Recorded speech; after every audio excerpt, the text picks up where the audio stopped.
প্রথমবারের মতো নামবেন বাংলাদেশের জার্সিতে, নেমেই করলেন বাজিমাত। যুক্তরাষ্ট্র থেকে আসা দুই ভাই যেন এবার সব বাংলাদেশিদের নজরে। রোনান ভালো করছেন, সাথে সুযোগ পেয়ে নিজের জাত চেনালেন ডেকলান সলিভানও। সাফ জয়ের পর এবার গণমাধ্যমের মুখোমুখি হলো এই দুই তারকা, আর সেখানেই ডেকলান জানালেন নিজের ফুটবল সম্পর্কে নানা বিষয়ে মতামত। সেখানেই ফুটবলের দুই গ্রেট মেসি ও রোনালদোকে নিয়ে তুলনা করেন ডেকলান। তার তুলনা যেন শেষ হয় এক শব্দের মাধ্যমে, যেখানে গ্রেটদের আলোচনায় রোনালদোকে গ্রেট হিসেবে উল্লেখ করেছেন ডেকলান, কিন্তু গ্রেটেস্ট হিসেবে উল্লেখ করেন আর্জেন্টাইন লিওনেল আন্দ্রেস মেসিকে।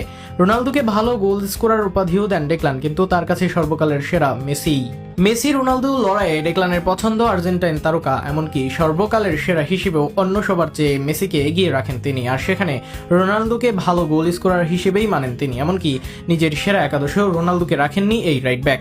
সেখানে Messi, Ronaldo Nazario, Ronaldinho, Marcelo, জিদানরা জায়গা পেলেও জায়গা পাননি CR7। মেসি আর রোনালদোর মাঝে তুলনায় ডেকলান বলেন, রোনালদো একজন গ্রেট প্লেয়ার, সে একজন গ্রেটেস্ট গোল স্কোরারও বটে, কিন্তু লিওনেল মেসি সর্বকালের সেরা খেলোয়াড়। সব মিলিয়ে যেন এদিন টিম মেসির পক্ষেই থাকলেন রোনান। গত 2 যুগ ধরে ফুটবলে রাজত্ব করেছেন লিওনেল মেসি, আর সেখানেই হয়তো মেসির পুরো সময়টা উপভোগ করতে পারেননি রোনান। তবে যতটুকু করতে পেরেছেন তাতেই হয়তো মেসিকে বুঝেছেন। আমেরিকান মেজর লিগ থেকে উঠে এসেছেন সুলিভানরা, সুলিভানদের ভাই কাভান সুলিভানকে মেসি নিজে পাঠিয়েছেন উপহার, যেই কারণে লিওকে আরো কাছাকাছি দেখার সৌভাগ্য হয়েছে ডেকলানদের।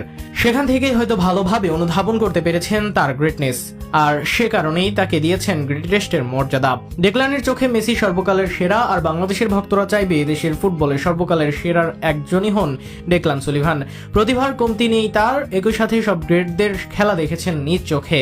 ডেকলানরা যদি আগামী দিনে তাদের শিকি ভাগও মাঠে দেখাতে পারেন, তাতে বড় আকারেই উপকৃত হবে দেশের ফুটবল।